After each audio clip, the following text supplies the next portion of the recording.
अरे भाई, दुनिया की सबसे ऊंची बिल्डिंगें बनाने का ठेका क्या दुबई ने ही लेकर रखा है?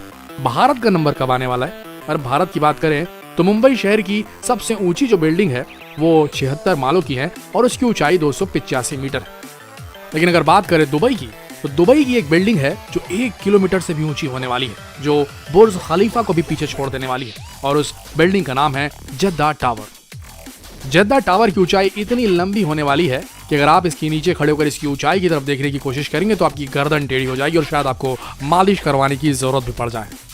बताया जा रहा है कि जब ये इमारत पूरी तरीके से बन जाएगी तो ये बुर्ज खलीफा को 236 फीट से पीछे छोड़ देने वाली है। इस इमारत को सऊदी अरब के जद्दा शहर में बनाया जा रहा है, लेकिन इस इमारत को शहर से काफी दूर पर एक खुले रेगिस्तान में बनाया जा रहा है। ऐसा इसलिए क्योंकि 1 किलोमीटर जितनी लंबी इमारत को बनाने के लिए बहुत सारी जगह की जरूरत होती है और इसी वजह से इस जद्दा टावर को काफी आइसोलेटेड एरिया में बनाया जा रहा है।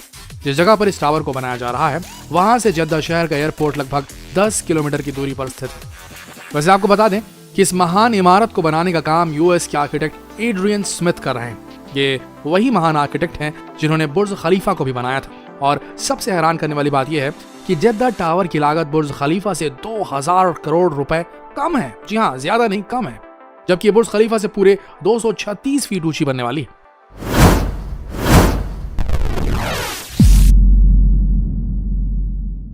इस इमारत को बनाने का काम 2008 में शुरू हुआ था, यानी कि 12 साल हो चुके हैं, और इससे पहले किंगडम टावर नाम दिया जाना था, लेकिन बाद में इसका नाम चेंज हो गया। 2008 में जिस जगह पर जद्दा टावर को बनाने का काम शुरू होना था वहां पर इसकी सॉइल टेस्टिंग की गई और सॉइल टेस्टिंग से जद्दा टावर को बनाने वाले आर्किटेक्ट इस असमंजस में थे कि 1 किलोमीटर जितनी लंबी बिल्डिंग को इस एरिया में बनाना उचित होगा या नहीं। और इसी कंफ्यूजन को दूर करने के लिए जद्दा टावर की नींव को बुर्ज खलीफा की नींव के मुकाबले और ज्यादा गहरा और ज्यादा चौड़ा बनाया गया। आप शायद यकीन न करें, लेकिन इस जद्दा टावर को पूरे 120 एकड़ के एरिया में बनाया जा रहा है और ऐसा करना जरूरी भी है क्योंकि 1 किलोमीटर लंबी इमारत को बनाने के लिए एक बहुत ही जबरदस्त स्टेबिलिटी और बेहतरीन फाउंडेशन की जरूरत होगी और इसी वजह से इस इमारत को बनाने के लिए 80,000 टन स्टील का भी इस्तेमाल किया गया है। अब आप सोच सकते हैं कि 80,000 टन स्टील कितना ज्यादा होता है। अब इतनी लंबी बिल्डिंग बनानी है जो पूरे विश्व की सबसे ऊंची इमारत हो तो इतना स्टील तो लगेगा ही ना। मई 2008 में सॉइल टेस्टिंग के बाद इसका काम शुरू होना था, लेकिन अंतरराष्ट्रीय आर्थिक मंदी की वजह से, ग्लोबल रिसेशन की वजह से 2008 में इसका काम शुरू नहीं हो पाया और उसके बाद इसके काम को लंबे समय के लिए पोस्टपोन कर दिया गया। आखिर में अप्रैल 2013 को इस बिल्डिंग को बनाने का काम शुरू हुआ और ऐसी उम्मीद जताई जा रही थी कि 2020 के अंत तक इस इमारत को पूरा कर लिया जाएगा, लेकिन शायद अभी कुछ और महीने इंतजार करने की जरूरत है। वैसे इस इमारत को बनाने में पूरी जो लागत लगी है वो है 9,200 करोड़ रुपए, जो बुर्ज खलीफा से बहुत कम है। और देखा जाए तो अगर आर्थिक मंदी ना आई होती तो इसकी लागत और भी ज्यादा बढ़ गई होती, लेकिन आर्थिक मंदी की वजह से इसके काम को पोस्टपोन किया गया और लागत कम हो गई। शुरुआत में जब इस इमारत को बनाने का काम किया जा रहा था तब इसे 1600 मीटर ऊंचा बनाने का प्लान था, लेकिन फिर इसके इंजीनियर्स ने ऐसा करने से साफ इनकार कर दिया क्योंकि उनका कहना था कि अगर इतनी ऊंची इमारत बनाई जाएगी तो ये काफी ज्यादा रिस्की होगा, काफी ज्यादा अनस्टेबल होगी ऐसी इमारत। जिस तरह से यूएस में ट्विन टावर बने हुए हैं जो ज्यादा तेज हवाओं की वजह से हिलने लगते हैं, इसी वजह से इन दोनों टावर्स के बीच में एक ब्रिज बनाया गया है ताकि स्टेबिलिटी मिल सके। अब सोचने वाली बात यह है कि यूएस में जिस ट्विन टावर को स्टेबल रखने के लिए दूसरे बिल्डिंग की मदद दी जा रही है, वहीं जद्दा टावर के आसपास कोई भी इस तरह की बिल्डिंग तो मौजूद है नहीं और इस वजह से इसे 1600 मीटर ऊंचा ना बनाकर सिर्फ 1000 मीटर तक ही सीमित रखा गया। इस टावर को बनाने का मुख्य उद्देश्य यह है कि इसे जद्दा की इकोनॉमिक सिटी के रूप में बनाया जाना है ताकि इसके आसपास के एरिया का तेजी से डेवलपमेंट हो सके, विस्तार हो सके, वैसा ही जैसा बुर्ज खलीफा के साथ हुआ था। बुर्ज खलीफा के बनने के बाद इसके आसपास की जगह की वैल्यू रातों रात बढ़ गई थी। तो आइए जानते हैं इस इमारत की कुछ बेहतरीन, रोचक और अनोखी बातें। अब जाहिर है इतनी ऊंची इमारत में चढ़ने के लिए आप अपने पैरों का इस्तेमाल तो नहीं करेंगे और इसलिए इस टावर में 59 एलिवेटर्स यानी कि 59 एलिवेटर्स यानी कि लिफ्ट लगाई गई हैं, जिनमें कुछ डबल डेकर एलिवेटर भी शामिल है। इसके अलावा अगर आपको लिफ्ट में चढ़ने से डर लगता है तो आप इस बिल्डिंग में मौजूद 12 एस्केलेटर्स का भी इस्तेमाल कर सकते हैं, लेकिन अगर आपको बहुत तेजी से जद्दा टावर की सबसे ऊंची वाली फ्लोर पर पहुंचना है तो आपको 3 हाई स्पीड एलिवेटर बदलनी होगी जो 10 मीटर प्रति सेकंड की रफ्तार से चलती है। यहाँ के आर्किटेक्ट चाहते हैं तो इस एलिवेटर की स्पीड को और ज्यादा बढ़ा सकते थे, लेकिन ऐसा करने से जो यात्री एलिवेटर पर चढ़ेंगे उन्हें नौजिया फील होने लगेगा। असल में जब हम इतनी तेजी से ऊंचाई पर जाते हैं तो बहुत ज्यादा हवा का दबाव पैदा होने लगता है, जिसकी वजह से हमें चक्कर आ सकते हैं और इससे हमारी तबीयत बिगड़ सकती है। इसी वजह से इस एलिवेटर की रफ्तार को 10 मीटर प्रति सेकंड रखा गया।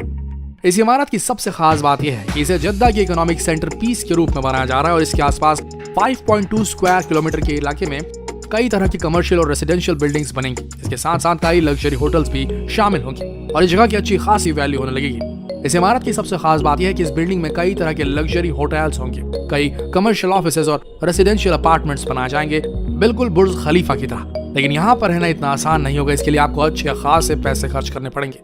जद्दा टावर के आसपास की इकोनॉमिक सिटी को बनाने में पूरे 1.5 लाख करोड़ रुपए का खर्च आने वाला है, जो कि बहुत ज्यादा है। वैसे आप जान ही चुके हैं कि जद्दा टावर बुर्ज खलीफा से भी लंबी इमारत होने वाली है और अभी तक बुर्ज खलीफा ने दुनिया की सबसे ऊंची इमारत का तमगा हासिल रखा था, लेकिन जद्दा टावर के बनने के बाद ये पूरी दुनिया की सबसे ऊंची इमारत बन जाएगी, जो बुर्ज खलीफा को पूरे 236 फीट से पीछे छोड़ देगी। और उसके बाद जाहिर सी बात है, आपको अपने जनरल नॉलेज को थोड़ा और अपडेट करना पड़ेगा। आइए अब समझते हैं कि इतनी ऊंची इमारत को बनाने के लिए नींव कैसी होगी, फाउंडेशन कैसे होगा, क्योंकि इमारत जो है बुर्ज खलीफा से भी लंबी होने वाली। जाहिर है इसमें जबरदस्त फाउंडेशन का इस्तेमाल किया जाएगा। वैसे आपको बता दें कि जद्दा टावर के फाउंडेशन को बनाने के लिए 270 पाइल्स का इस्तेमाल हुआ है। ये कुछ इस तरह की पाइल्स हैं जिनका इस्तेमाल बुर्ज खलीफा को बनाने में भी किया गया था, लेकिन इस बार जद्दा टावर को बनाने में काफी लंबे और ज्यादा क्वांटिटी में पाइल्स का इस्तेमाल किया गया है। जद्दा टावर को असल में त्रिकोण आकार में बनाया जा रहा है। ऐसा इसलिए है क्योंकि इस त्रिकोण आकार में बनाने से किसी भी बिल्डिंग में ज्यादा स्टेबिलिटी होती है और जद्दा टावर तो 1 किलोमीटर जितना लंबा है, इसलिए इसे बहुत ज्यादा स्टेबिलिटी की जरूरत होगी और इसलिए इसे त्रिकोण आकार में बनाया जा रहा है ताकि ये बिल्कुल स्टेबल रहे और लंबे समय तक इसके फाउंडेशन में कोई परेशानी ना आए। इस ऊंची लंबी बिल्डिंग से आपने पूरी ऊंचाई से अगर सऊदी अरब का नजारा नहीं लिया तो फिर इस बिल्डिंग का मतलब ही क्या हुआ। इसीलिए इस बिल्डिंग में एक बहुत ही बड़ा ऑब्जर्वेशन डेक बनाया जा रहा है। ये बिल्कुल एक बालकनी की तरह होगा जिसमें चढ़कर आप अद्भुत नजारे का मजा ले सकते हैं। लेकिन इसके साथ साथ आपको बता दें कि पूरी दुनिया की सबसे ऊंची ऑब्जर्वेटरी होगी, जिसमें पहुंचने के लिए आप हाई स्पीड एलिवेटर का इस्तेमाल कर सकते हैं, जो 10 मीटर प्रति सेकंड की रफ्तार से आपको कुछ ही सेकंड्स में ऑब्जर्वेशन डेक तक पहुंचा देगी और फिर आप इस डेक पर खड़े होकर पूरी दुनिया को बेहद अच्छी तरीके से निहार सकते हैं। वैसे आपको बता दें इससे पहले ऐसी कोई ऑब्जर्वेटरी बनाने का प्लान नहीं था। शुरुआत में जगह पर हेलीपैड बनाने के बारे में प्लान किया गया था, लेकिन बाद में फिर इसे ऑब्जर्वेटरी बना दिया गया और इसी प्लानिंग की वजह से अब ये दुनिया की सबसे ऊंची ऑब्जर्वेटरी इसमें भी शामिल हो गई है।